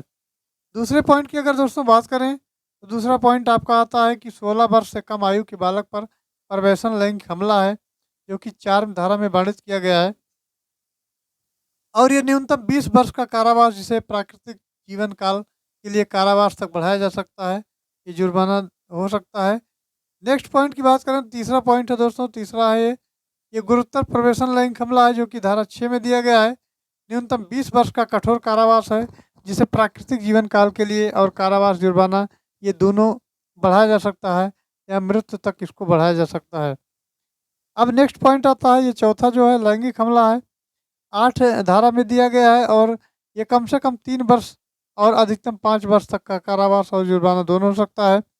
पाँचवें पॉइंट की दोस्तों बात करें तो गुरुतर लैंगिक हमला है, जो कि धारा 10 में वर्णन इसका किया गया है और न्यूनतम 5 वर्ष और अधिकतम 7 वर्ष तक कारावास या जुर्माना दोनों हो सकता है। लैंगिक उत्पीड़न की अगर बात करें तो धारा 12 में दिया गया है, 3 वर्ष का कारावास और जुर्माना दोनों हो सकता है। और दोस्तों 7वें पॉइंट की अगर बात करें तो पोर्नोग्राफी के लिए बच्चे का इस्तेमाल करना, ये धारा 14 फर्स्ट में दिया गया है। पहली दोष सिद्धि 5 वर्ष तक कारावास और जुर्माना है। पश्चातवर्ती दोष सिद्धि 7 वर्ष है और कारावास तथा जुर्माना है। अब धारा जो 3 दिया गया है इसके अंतर्गत अपराध करते समय अश्लील साहित्य के लिए बच्चे का उपयोग करना, और ये धारा 14(2) में दिया गया है, न्यूनतम 10 वर्ष की सजा का प्रावधान किया गया है और आजीवन कारावास तक भी इसको बढ़ाया जा सकता है और जुर्माना भी लिया जा सकता है। दोस्तों 9वें पॉइंट की अगर बात करें तो व्यावसायिक उद्देश्यों के लिए किसी बच्चे से संबंधित अश्लील सामग्री संग्रहित करने का अपराध अगर होता है तो धारा 15 में वर्णन इसका किया गया है। 3 वर्ष का कारावास हो सकता है या जुर्माना हो सकता है या दोनों हो सकता है। चलिए आगे बढ़ते हैं। अब दोस्तों नेक्स्ट की अगर बात करें तो आपका नेक्स्ट जो पॉइंट दिया गया है ये धारा 4 दिया गया है। धारा 4 के अंतर्गत प्रवेशन लैंगिक हमले के लिए दंड दिया गया है और धारा 5 है गुरुतर प्रवेशन लैंगिक हमला है। धारा 6 है दोस्तों गुरुतर प्रवेशन लैंगिक हमले के लिए ये दंड का प्रावधान किया गया है। धारा 7 में लैंगिक हमला है। धारा 8 है लैंगिक हमले के लिए दंड के लिए दिया गया है। धारा 9 आपका जो है गुरुतर लैंगिक हमला है और धारा 10 है गुरुतर लैंगिक हमले के लिए दंड है और 11वां है लैंगिक उत्पीड़न, 12वां लैंगिक उत्पीड़न के लिए दंड है। और अध्याय 3 की अगर बात करें तो अश्लील प्रयोजनों के लिए बालक का उपयोग और उसके लिए दंड जो दिए गए हैं, तो धारा 13 की अगर बात करें तो अश्लील प्रयोजनों के लिए बालक का उपयोग है और धारा 14 जो है अश्लील प्रयोजनों के लिए बालक के उपयोग के लिए दंड दिया गया है। और दोस्तों 15 धारा नंबर की बात करें अगर 15 की, तो बालक को सम्मिलित करने वाली अश्लील सामग्री के भंडारण के लिए भी दंड का प्रावधान किया गया है। अध्याय 4 के अंतर्गत आपका जो आता है किसी अपराध का दुष्प्रेषण और उसको करने का प्रयत्न करने के अंतर्गत आता है। धारा 16 के अंतर्गत अगर बात करें तो इसमें किसी अपराध का दुष्प्रेषण के लिए दिया गया है। धारा 17 है दुष्प्रेषण के लिए दंड दिया गया है और धारा 18 जो है किसी अपराध को कारित करने के प्रयत्न करने के लिए ये दंड का प्रावधान किया गया है। अब अध्याय 5 की अगर बात करें तो मामलों की रिपोर्टिंग करने के लिए प्रक्रिया जो दी गई है वो धारा 19 दी गई है, अपराधों की रिपोर्टिंग करना। धारा 20 दी गई मामले की रिपोर्ट करने के लिए मीडिया है, स्टूडियो है, फोटो चित्र है, इन सुविधाओं में बाध्यता है। और धारा 21 की अगर बात करें तो मामले की रिपोर्ट करने या अभिलिखित करने में विफल रहने पर जो दंड का प्रावधान किया गया है। धारा 22 की अगर बात करें तो मिथ्या या परिवारवाद या मिथ्या यानी गलत सूचना देने के लिए दंड का प्रावधान है। धारा 23 मीडिया की प्रक्रिया के लिए प्रावधान है। अब दोस्तों आता है अध्याय 6। अध्याय 6 के अंतर्गत अगर बात करें तो बालकों के कथनों को अभिलिखित करने के लिए प्रक्रिया दी गई है। धारा 24 जो हमारा आता है, धारा 24 में ये दिया गया है कि बालक के कथन को अभिलिखित किया जाए, और धारा 25 में दिया है मजिस्ट्रेट द्वारा बालक के कथन को इसका अभिलेखन किया जाए, और धारा 26 दिया है ये अभिलिखित किए जाने वाले कथन के संबंध में अतिरिक्त उपबंध भी दिए गए हैं। अब दोस्तों आगे चलते हैं तो धारा 27 आता है। 27 अगर धारा की बात करें तो बालक का चिकित्सीय परीक्षण भी इसी में शामिल किया गया है। धारा अध्याय 7 आता है। अध्याय 7 के अंतर्गत विशेष न्यायालय की बात की गई है, जिसके अंतर्गत धारा 28 आता है, विशेष न्यायालयों को ये अभिहित किया जाना है। धारा 29 में कतिपय अपराधों के बारे में उपधारणा है, और धारा 30 में आपराधिक मानसिक दशा की उपधारणा है। धारा 31 की अगर दोस्तों बात करें तो धारा 31 के अंतर्गत विशेष न्यायालय के समझ कार्यवाहियों को दंड प्रक्रिया संहिता 1973 को लागू होना है। धारा 32 की अगर बात करें तो विशेष लोक अभियोजक की प्रक्रिया दी गई है। अध्याय 8 के अंतर्गत क्या है इसको देखते हैं तो विशेष न्यायालयों की प्रक्रिया और शक्तियाँ तथा साक्ष्य अभिलेखन में दिए गए हैं। धारा 33 है, विशेष न्यायालयों की प्रक्रिया और शक्तियाँ हैं। धारा 34 की अगर बात करें तो बालक द्वारा अपराध किए जाने और विशेष न्यायालय द्वारा आयु की अवधारणा करने के मामले में प्रक्रिया दी गई है। धारा 35 की अगर बात करें तो बालक के साक्ष्य को अभिलिखित और मामले का निपटारा करने की ये अवधि दी गई है। और धारा 36 की दोस्तों अगर बात करते हैं तो इसके अंतर्गत साक्ष्य देते समय बालक का अभियुक्त को न दिखाना, यह प्रक्रिया दी गई है। और धारा 37 जो है विचारण का बंद कमरे में संचालन, और धारा 38 के अंतर्गत बालक का साक्ष्य अभिलिखित करते समय किसी दुभाषिता या विशेषज्ञ की सहायता लेना है। 9वां पॉइंट आता है, 9वां अध्याय आपका है, ये प्रकीर्णन है। प्रकीर्णन की बात करें प्रकीर्ण की तो धारा 39 दिया है, विशेषज्ञ आदि की सहायता लेने के लिए बालक के लिए मार्ग निर्देशक है। और धारा 40 के अंतर्गत विधिक काउंसिल की सहायता लेने के लिए बालक का अधिकार है। और धारा 41 की अगर दोस्तों बात करें तो कतिपय मामलों में धारा 3 से 13 तक के उपबंधों को लागू ना होना दिया गया है। धारा 42 की अगर बात करें तो ये अनुकल्पित दंड है। और धारा 42 ये की अगर बात करें तो अधिनियम का किसी अन्य विधि में अल्पीकरण में न होना है। नेक्स्ट दोस्तों आता है ये धारा 43 आता है, अधिनियम के बारे में लोक जागरूकता है। धारा 44 के अंतर्गत अधिनियम के क्रियान्वयन की मॉनिटरी है। और धारा 45 नियम बनाने की शक्ति है। धारा 46 की बात करें तो कठिनाइयों को दूर करने की शक्ति है। अब लैंगिक अपराधों से बालकों का संरक्षण अधिनियम जो 2020 है, चलिए उनको भी देख लेते हैं। इस क्रम में अगर दोस्तों बात की जाए तो केंद्रीय सरकार लैंगिक अपराधों से बालकों का संरक्षण अधिनियम 2012 की धारा 45 द्वारा ये प्रदत्त शक्तियों का प्रयोग करते हुए निम्नलिखित कुल 13 नियम ये बनाती है, जिसमें पहला जो नियम है वो क्या है तो पहला नियम की अगर बात करें तो संक्षिप्त नाम और प्रारंभ है। इस नियम का संक्षिप्त नाम है लैंगिक अपराधों से बालकों का संरक्षण अधिनियम नियम जो है 2020 है। ये नियम 2 की अगर बात करें तो नियम 2 फर्स्ट की परिभाषाएं कुल 6 परिभाषाएं हैं, और इसमें पहला आता है ये अधिनियम है। और खा की बात करें तो इसके अंतर्गत दोस्तों जिला बालक संरक्षण है जो डिस्ट्रिक्ट चाइल्ड ये प्रोटेक्शन यूनिट है। और गा की बात करें तो विशेषज्ञ की बात चर्चा करता है। और घा की अगर बात करें तो विशेष शिक्षक यानी स्पेशल एजुकेटर की बात करता है। अंगा की अगर बात करें तो बालक के संप्रेषण के तरीकों से परिचित व्यक्ति के संदर्भ में कहा गया है। और चा की अगर बात करें तो सहायक व्यक्ति जो होगा सपोर्टिव पर्सन होगा उसके बारे में चर्चा की गई है। नेक्स्ट आता है आपका नियम 2.2 के अंतर्गत अगर बात की जाए दोस्तों तो उन शब्दों या पदों के जो भी प्रयुक्त हैं और इन नियमों में परिभाषित नहीं है किंतु अधिनियम में परिभाषित हैं वही अर्थ होंगे जो अधिनियम में है। अधिनियम 3 की अगर बात करते हैं तो 3 नंबर कहता है कि जानकारी का सृजन और क्षमता निर्माण है। नियम नंबर 4 है बालक की देखभाल और संरक्षण के बारे में जो प्रक्रिया है। नियम नंबर 5 है दुभाषिया अनुवादक विशेष शिक्षक विशेषज्ञ और सहायक व्यक्ति है। नियम नंबर 6 की बात करें तो चिकित्सीय सहायता और देखरेख है। नियम नंबर 7 की बात करें तो विधिक सहायता और मदद है। नियम नंबर 8 जो विशेष राहत है। और नियम नंबर 9 मुआवजा से संबंधित है। नियम नंबर 10 की बात करें तो जुर्माना अधिरोपण और इसके भुगतान की प्रक्रिया दी गई है। नियम नंबर अगर 11 की बात करते हैं दोस्तों तो बालक को सम्मिलित करने वाली अश्लील सामग्री की रिपोर्टिंग है। और नियम नंबर 12 की अगर बात करें तो अधिनियम का कार्यान्वयन और निगरानी दिया गया है। नियम नंबर 13 जो है निरसन की स्थिति में दिया गया है, निरसन की प्रक्रिया में दिया गया है। अब दोस्तों इसके अंतर्गत कुछ परीक्षा उपयोगी प्रश्न दिए गए हैं जिनको देखना बहुत ही ज़रूरी है और ये आपको परीक्षा की दृष्टि से महत्वपूर्ण भी मिलेंगे। तो चलिए एक-एक प्रश्नों को करके देख लेते हैं जो कि परीक्षा में अक्सर पूछे जाएँगे और ये आपका ये हॉस्टल वार्डन का परीक्षा जो बस जस्ट जस्ट जो है होने वाली है अर्थात बहुत नज़दीक में है। तो चलिए इन प्रश्नों को साथों साथ देख लेते हैं। अब पहला प्रश्न दोस्तों है, पहला प्रश्न हमारा है लैंगिक अपराधों से बालकों का संरक्षण अधिनियम 2012 का अधिनियम ये संख्यांक है। तो संख्यांक की बात करें तो 2012 का अधिनियम जो संख्यांक है वो 32 है। 32 है, ये इसका सही हो जाएगा।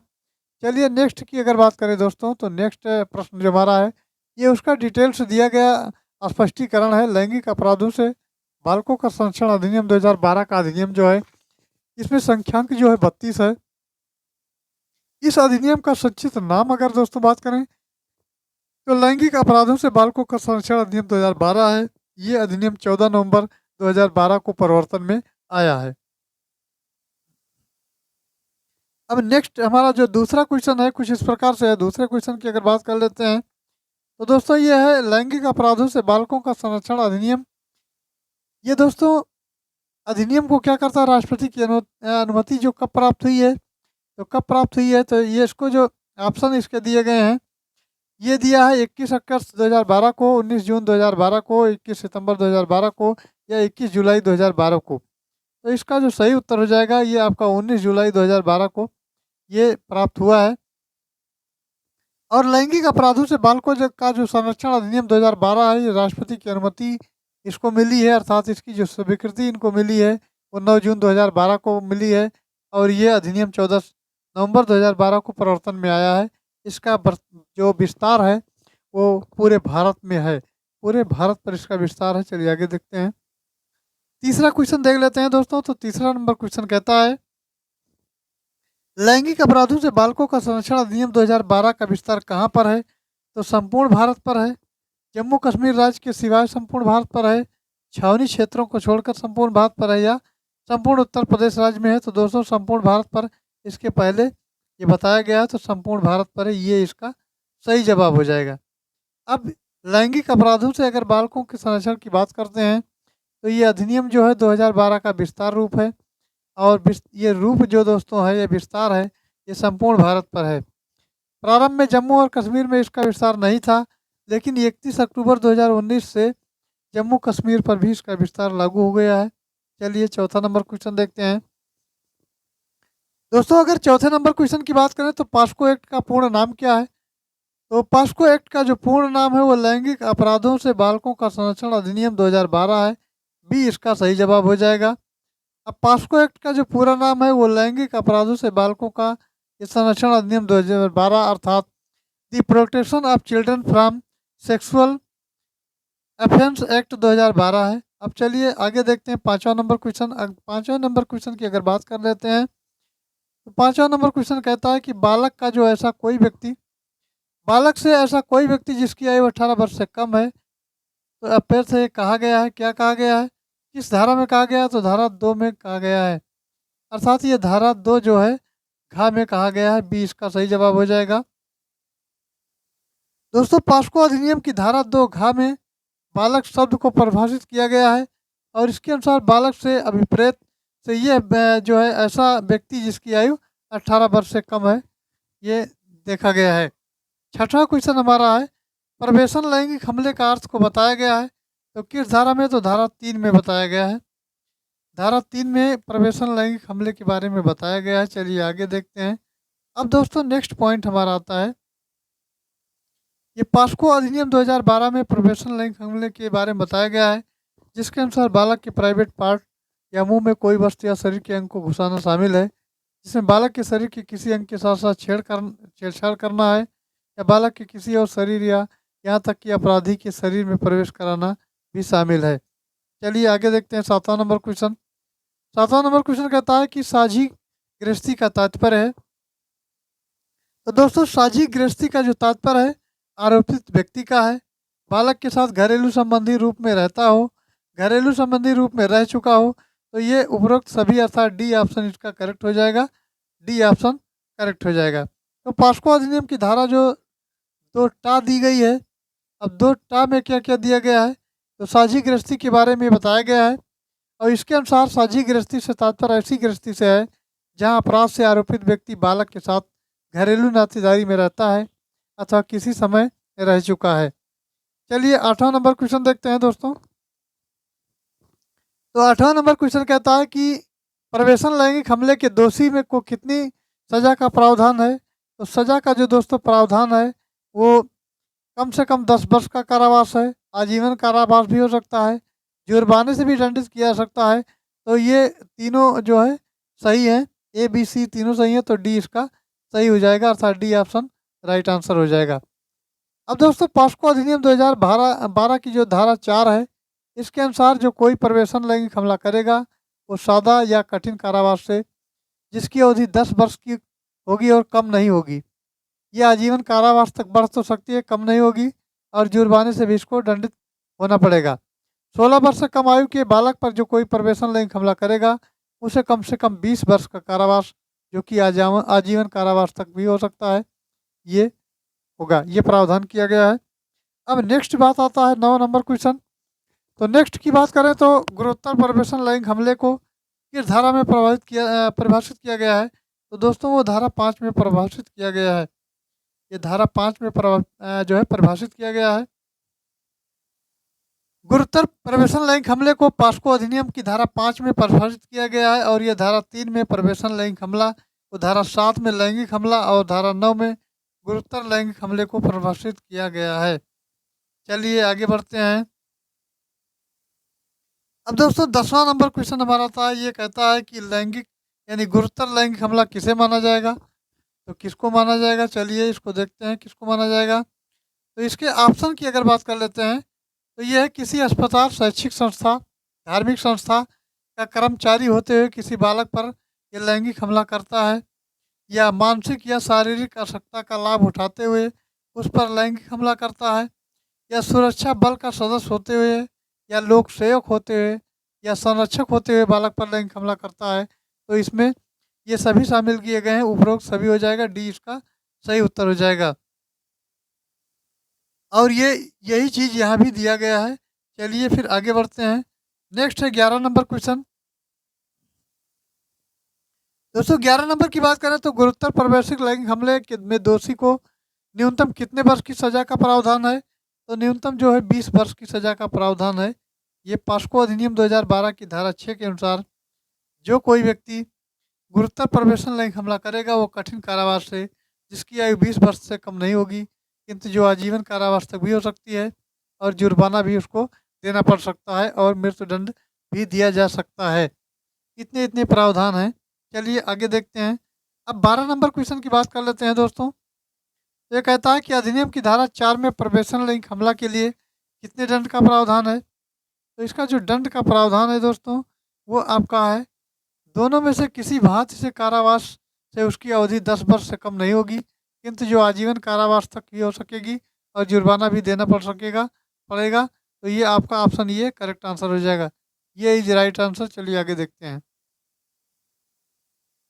अब दोस्तों नेक्स्ट क्वेश्चन की अगर बात करें तो आगे चलते हैं। नेक्स्ट क्वेश्चन हमारा दिया गया है, ये है 13 नंबर। 13 नंबर क्वेश्चन कहता है कि गुरुतर प्रवेशन लैंगिक हमले के लिए कितने दंड का प्रावधान है। तो ये अलग अलग प्रावधान दिया गया है।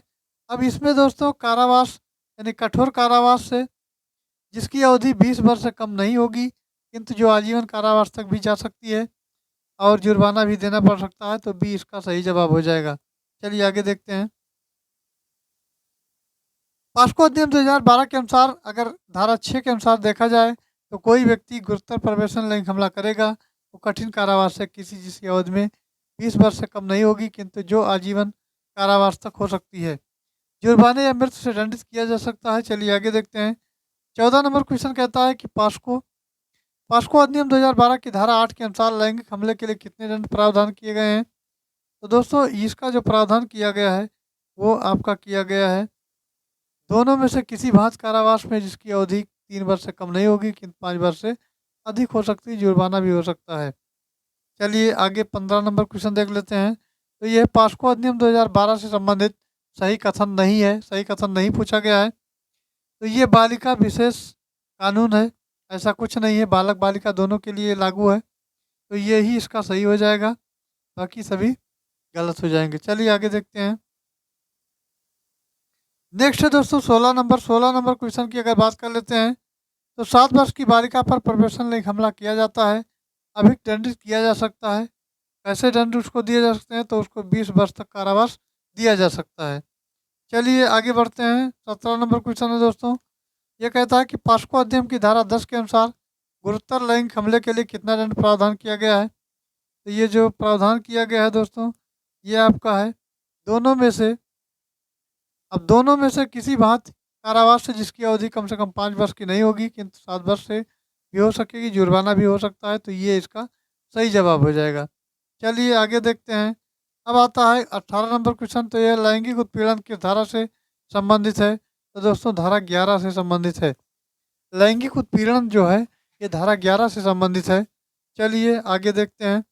अगला जो हमारा प्रश्न है, अगले प्रश्न की अगर बात करें तो 19 नंबर है। और 19 नंबर ये कहता है कि कोई व्यक्ति लैंगिक उत्पीड़न करता है तो ये कहा जाता है, क्या कहा जाता है। इसमें 2 पॉइंट दिए गए हैं। तो पहला पॉइंट दोस्तों अगर बात करें तो ये है, यदि कोई शब्द कहे और बालक उसे सुने, अंग विक्षेप करे और बालक उसे देखे, या कोई वस्तु या शरीर का कोई भाग अश्लील उद्देश्य से दिखाए। दूसरा पॉइंट है, यदि अश्लील प्रयोजनों के लिए किसी बालक को प्रलोभन देता है। तो ये दोनों आपके आ जाएंगे, तो सी ऑप्शन इसका सही हो जाएगा। सी इज राइट आंसर। चलिए आगे देखते हैं। अगला जो हमारा क्वेश्चन है दोस्तों, ये है 20 नंबर। 20 नंबर की अगर बात करते हैं तो पॉस्को अधिनियम की धारा 12 में दंड का प्रावधान है, तो क्या है। तो लैंगिक उत्पीड़न के लिए ये प्रावधान है और ये अपना सही जवाब हो जाएगा। चलिए दोस्तों आगे चलते हैं। अब 21 नंबर क्वेश्चन आता है, का अपने मोबाइल फ़ोन में बालक संबंधी अश्लील साहित्य सामग्री भंडारित करके रखता है, इस उद्देश्य से कि खा के साथ भी साझा करेगा, का दंडित किया जाएगा। तो का कैसे दंडित किया जाएगा, ये दोस्तों 5,000 रुपये तक के जुर्माने से दंडित किया जाएगा, ये प्रावधान किया गया है। चलिए आगे देखते हैं। अगला पॉइंट हमारा था, अगला क्वेश्चन जो है दोस्तों, तो अगले क्वेश्चन की अगर बात करें तो ये है 22 नंबर। 22 नंबर कहता है कि पॉस्को अधिनियम के अंतर्गत किसी अपराध का ये दुष्प्रेषण संबंध है, किस संबंध से। तो धारा 16 से है, धारा 16 से है। चलिए आगे देखते हैं। यह है 22 नंबर। 23 नंबर। 23 नंबर की बात करें तो पॉस्को अधिनियम के अंतर्गत किसी अपराध को कारित करने का प्रयास करने के लिए दंड निम्न में से किस धारा से संबंधित है। तो धारा 18 से संबंधित है। चलिए आगे देखते हैं। अब ये 24 नंबर है, निम्नलिखित में से गलत कथन इंगित करना है। गलत कथन क्या है इसमें देखना है। तो गलत पहला देख लेते हैं, इसमें ऑप्शन देखना पड़ेगा। कोई भी व्यक्ति या बालक जो अपराध की जानकारी रखता है पुलिस यूनिट को सूचित करेगा, कर सकेगा। दूसरा है, अपराध होने की संभावना होना भी एक पर्याप्त आधार है पुलिस यूनिट को सूचित करने के लिए। सी पॉइंट है, जिस व्यक्ति द्वारा जानकारी दी जाई गई है और सूचना पर हस्ताक्षर करवाए जाएंगे। तो इसमें जो आपका पूछा गया है कि कथन इंगित कीजिए, तो इंगित करना है। तो ये इसमें जो है, एक मिनट इसको देखते हैं। तो सी इसका जो है सही जवाब हो जाएगा। ये जिस व्यक्ति द्वारा जानकारी दी गई सूचना पर हस्ताक्षर करवाए जाएंगे। चलिए आगे देखते हैं। तो अगला हमारा जो प्रश्न है, अगले प्रश्न की अगर बात कर लेते हैं दोस्तों, तो अगला हमारा है ये 25 नंबर है। 25 नंबर क्वेश्चन कहता है कि पॉस्को अधिनियम के अंतर्गत 25 नंबर कहता है कि पॉस्को अधिनियम के अंतर्गत अपराधों की रिपोर्ट किसको दी जा सकती है। तो दोस्तों ये जो रिपोर्ट दी जा सकती है वो स्थानीय पुलिस या विशेष किशोर पुलिस की यूनिट जो है वहाँ दी जा सकती है। ये मजिस्ट्रेट ऊपर वाले अधिकारी हैं, इनको नहीं दी सकती, राज्य सरकार को नहीं दी जा सकती, विधिक सेवा पद, ये गलत हो जाएंगे। ये इसका सही जवाब हो जाएगा। चलिए आगे देखते हैं। अब आता है 26 नंबर क्वेश्चन, पॉस्को अधिनियम के अंतर्गत मिथ्या परिवारवाद या मिथ्या सूचना के लिए दंड कौन सी धारा में बताया गया है। तो ये धारा 22 में बताया गया है। धारा 22 करेक्ट आंसर। चलिए आगे देखते हैं। 27 नंबर क्वेश्चन कहता है दोस्तों, मिथ्या परिवारवाद, मिथ्या परिवाद या मिथ्या सूचना के लिए कितना दंड दिया जा सकता है। तो 6 मास का कारावास या जुर्माना दोनों दिया जा सकता है। ये इस अधिनियम में प्रावधान किया गया है। नेक्स्ट दोस्तों आता है 28 नंबर। किसी कंपनी या किसी संस्था का भार साधक कोई व्यक्ति धारा 19 फर्स्ट के अधीन किसी अपराध के लिए जाने की रिपोर्ट करने में असमर्थ रहता है तो दंडनीय होगा। वो कैसे दंडित किया जाएगा। तो क्या वो कारावास जिसकी अवधि 1 वर्ष हो सकेगा, या जुर्माने से दंडित किया जाएगा, या चलिए फिर आगे चलते हैं तो या दोनों से दंडित किया जाएगा? तो दोस्तों दोनों से दंडित किया जाएगा। दोनों में क्या-क्या आता है इसको देखते हैं। तो पॉस्को अधिनियम की जो धारा 21(2) है, इसके अनुसार किसी कंपनी या संस्था में भार साधक कोई व्यक्ति जो अपने नियंत्रणाधीन या किसी अधीनस्थ के संबंध में धारा 19 की उपधारा फर्स्ट के अधीन के लिए अपराध के लिए जाने की रिपोर्ट करने में विफल रहेगा, तो ऐसी अवधि में कारावास से जो 1 वर्ष तक का हो सकेगा और जुर्माने से दंडित किया जाएगा। अब दोस्तों 29 नंबर क्वेश्चन देखते हैं। तो ये वाणिज्यिक उद्देश्य से बालक को अंतर्ग्रस्त करने वाले अश्लील साहित्य का भंडारण के प्रथम दोष सिद्ध होने पर कितना दंड दिया जाएगा? तो दंड उसको दिया जाएगा वो दोस्तों न्यूनतम 3 वर्ष और अधिकतम 5 वर्ष का सजा दिया जा सकता है।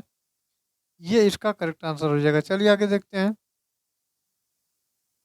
अब देखते हैं 30 नंबर क्वेश्चन। तो ये कहता है दोस्तों, अश्लील साहित्य के प्रयोजन में किसी बालक को कोई वस्तु दिखाना या क्या कहलाता है? तो वो लैंगिक उत्पीड़न कहलाता है। लैंगिक उत्पीड़न कहलाता है। अब चलिए आगे देखते हैं। तो 31 नंबर क्वेश्चन कहता है, पॉस्को अधिनियम के अंतर्गत गोपनीयता का नियम क्या है? जो किस धारा से संबंधित है? तो धारा 23 से संबंधित है। और दोस्तों अगर इसकी नाम की बात करें तो कुछ इस प्रकार से है। तो पॉस्को अधिनियम की धारा 23 में कोई व्यक्ति जो बालक से संबंध में किसी प्रकार की रिपोर्ट या टीका टिप्पणी करता है जिससे बालक की प्रतिष्ठा का हनन होता है और उसकी गोपनीयता भंग होती है, तो उसके लिए विशेष प्रावधान किए गए हैं। विशेष सजा का प्रावधान है। चलिए आगे देखते हैं 32 नंबर। 32 नंबर कहता है, पॉस्को अधिनियम के अंतर्गत जहां विशेष किशोर पुलिस यूनिट या स्थानीय पुलिस का ये समाधान है, उस बालक को जिसके विरुद्ध कोई अपराध किया गया है या देख रेख या संरक्षण की आवश्यकता है या रिपोर्टिंग के कारणों के रिकॉर्ड किए जाने के पश्चात ऐसी देख रेख के उद्देश्य से शीघ्र व्यवस्था की जाएगी। खाली स्थान में सही विकल्प चुन करके भरना है। तो ये सही इसका जवाब होगा, अर्थात यहाँ इसको भरना है। तो कितने समय में? तो 24 घंटे का ये टाइम दिया जाता है। 24 घंटे के अंदर हो जाएगा। चलिए आगे देखते हैं। 33 नंबर क्वेश्चन कहता है, मजिस्ट्रेट द्वारा बालक के संबंध में दंड प्रक्रिया संहिता की धारा 164 के कथन ये रिकॉर्ड किए जाएंगे न्यायालय की भाषा में किसी अन्य उचित प्रकार से जिसे न्यायालय ठीक समझे बालक द्वारा बोले गए शब्दों के अनुसार। तो इसका सही जवाब हो जाएगा बालक के द्वारा बोले गए शब्दों के अनुसार सही हो जाएगा। चलिए आगे चलते हैं। नेक्स्ट पॉइंट आता है दोस्तों, मजिस्ट्रेट द्वारा बालक का कथन लिखित किया जाता है। पॉस्को अधिनियम के अंतर्गत ये धारा संबंधित है। ये धारा 25 से संबंधित है। चलिए आगे देखते हैं। नेक्स्ट हमारा 39 नंबर आता है, पॉस्को अधिनियम 2012 के अंतर्गत विशेष लोक अभियोजक की नियुक्ति कौन करता है? तो वो राज्य सरकार करती है। राज्य सरकार इसका सही जवाब हो जाएगा। 40 नंबर देखते हैं। ये है पॉस्को अधिनियम।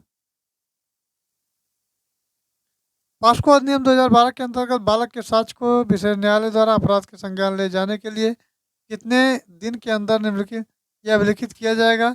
तो ये 30 दिन का टाइम होता है। चलिए आगे देखते हैं। 41 नंबर कहता है, पॉस्को अधिनियम 2012 के अंतर्गत किस धारा में बालक के विधिक व्यवसाय की सहायता देने का अधिकार दिया गया है? तो धारा 40 में दिया गया है। चलिए आगे देखते हैं। 42 नंबर है, यदि बालक मानसिक या शारीरिक रूप से निःशक्त है तो उसका साक्ष्य अभिलिखित करने के लिए किसकी सहायता ली जा सकेगी? तो दोस्तों सहायता की अगर बात करें तो वो सहायता किसकी ली जा सकेगी? चलिए ये सभी की सहायता ली जा सकेगी, अर्थात इसका डी सही हो जाएगा। चलिए आगे देखते हैं इसमें। तो दोस्तों अगर बात करें पॉस्को अधिनियम की, तो इसकी ये 38(2) के अंतर्गत ये यदि बालक मानसिक या शारीरिक रूप से निःशक्त है तो विशेष न्यायालय का साक्ष्य निम्नलिखित करने के लिए विशेष शिक्षक या बालक संपर्क की रीति के सुपरिचित कोई व्यक्ति उस क्षेत्र के किसी विशेषज्ञ जो ऐसी आस्थाएं या अनुभव रखता है और ऐसी फीस के समुदाय पर है जो विहित की जाए सहायता ले सकेगा। चलिए 43 नंबर देखते हैं। पॉस्को अधिनियम 2012 की धारा 30 के संबंध में आपराधिक मानसिक दशा में सम्मिलित है। तो इसमें सभी संबंधी आशय भी है और हेतुक है और तथ्य और ज्ञान भी है। चलिए आगे देखते हैं। 44 नंबर दोस्तों है। 44 नंबर कहता है कि पॉस्को अधिनियम 2012 के अंतर्गत ये बोन ओसिफिकेशन परीक्षण संबंधित नियम वर्णित है, तो धारा 34 में वर्णित है। चलिए आगे देखते हैं। अब आ जाते हैं 45 नंबर क्वेश्चन पर। तो ये कहता है विशेष न्यायालय मामले का ये विचारण बंद कमरे में बालक के माता पिता या किसी अन्य व्यक्ति की उपस्थिति में करेगा जिसमें बालक का विश्वास या भरोसा है और पॉस्को अधिनियम की किस धारा में किया गया है, तो ये 37 में किया गया है। 37 का सही जवाब हो जाएगा। चलिए आगे देखते हैं। ये 37 सही हो जाएगा। चलिए देखते हैं नेक्स्ट। नेक्स्ट हमारा क्वेश्चन है। नेक्स्ट क्वेश्चन की दोस्तों अगर बात करें तो ये आपका 46 नंबर कहता है पॉस्को अधिनियम के अंतर्गत विशेष लोक अभियोजक की नियुक्ति के लिए वकालत कितने वर्ष का अनुभव आवश्यक है, तो ये 7 वर्ष तक का अनुभव आवश्यक है। चलिए आगे देखते हैं। नेक्स्ट है 47 नंबर। 47 की अगर बात कर लें, 47 की अगर बात करते हैं दोस्तों, तो पॉस्को अधिनियम 2012 के प्रमुख उसकी विशेषताएं क्या हैं, तो पुरुष और महिला दोनों के हितों से संबंधित है, बाल तस्करी के विरुद्ध सख्त सजा का प्रावधान है, चाइल्ड पोर्नोग्राफी पर सख्त सजा का प्रावधान है, तो ये डी इसका सही हो जाएगा। डी इसका सही जवाब हो जाएगा। चलिए आगे देखते हैं। तो ये 48 नंबर है। पॉस्को अधिनियम 2012 को भारत के राजपत्र में कब अधिसूचित किया गया, तो दोस्तों 14 नवंबर 2012 को अधिसूचित किया गया है। चलिए 49 नंबर देखते हैं। तो ये संयुक्त राष्ट्र महासभा में लैंगिक अपराधों में बालकों का संरक्षण अधिनियम कब बना, तो कब बना दोस्तों, तो ये बना जो है ये बना आपका ऑप्शन बी सही जवाब हो जाएगा। ऑप्शन बी 11 दिसंबर को बना, सही जवाब हो जाएगा। चलिए आगे देखते हैं। नेक्स्ट क्वेश्चन हमारा 50 नंबर। 50 नंबर की अगर बात करें तो राज्य में पॉस्को अधिनियम का क्रियान्वयन कौन सी संस्था करती है, तो वो राज्य बाल अधिकार संरक्षण आयोग करती है। चलिए आगे देखते हैं। 51 नंबर क्वेश्चन की अगर बात करें दोस्तों, तो 51 नंबर कहता है कि बाल कल्याण समिति यानी CWC किससे संबंधित है, तो न्यायालय से संबंधित है। किससे संबंधित है, न्यायालय से संबंधित है। 52 नंबर देखते हैं। ये गुरुतर प्रवर्तन लैंगिक हमले के संबंध में असत्य कथन कौन सा है, पुलिस अधिकारी द्वारा थाने में प्रवेशन लैंगिक हमला, 18 वर्ष से कम आयु के बालक पर प्रवेशन लैंगिक हमला, गर्भवती बालिका पर प्रवेशन लैंगिक हमला, सामुदायिक या पंथीय हिंसा के दौरान लैंगिक हमला, तो इसका सही जवाब हो जाएगा दोस्तों ये केवल सेकंड हो जाएगा। सेकंड क्या है, 18 वर्ष से कम आयु के बालक पर प्रवेशन लैंगिक, ये सही हो जाएगा। चलिए आगे देखते हैं।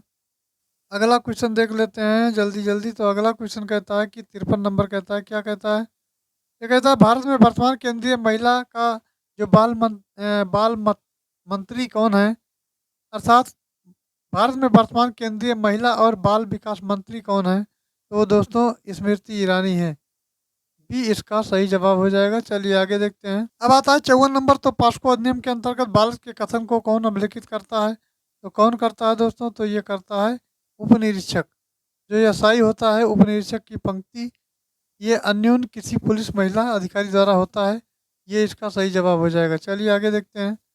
55 नंबर कहता है कि पॉस्को जो है एक्ट है, पॉस्को अधिनियम की धारा 30 के प्रयोजन के लिए किसी तथ्य को साबित किया जाना केवल तभी माना जाएगा, कब माना जाएगा, तो दोस्तों ये जब अभियुक्त संदेह से परे साबित किया जाए तब माना जाएगा, ये सही हो जाएगा। चलिए आगे देखते हैं। तो दोस्तों ये रहे आपके ये प्रवेशन लैंगिक हमले और अधिनियम, इसके अंतर्गत ये आपके 55 क्वेश्चन थे और कुछ फैक्ट भी दिए गए थे, उनको देखा गया। तो वीडियो यहीं समाप्त करते हैं। नेक्स्ट पार्ट को अगले वीडियो में देखेंगे। तो अगला वीडियो जल्द ही आएगा। आई होप जानकारी अच्छी लगी होगी। जानकारी अच्छी लगी हो तो चैनल को लाइक करें, सब्सक्राइब करें और शेयर करें। Thanks for watching. जय हिंद।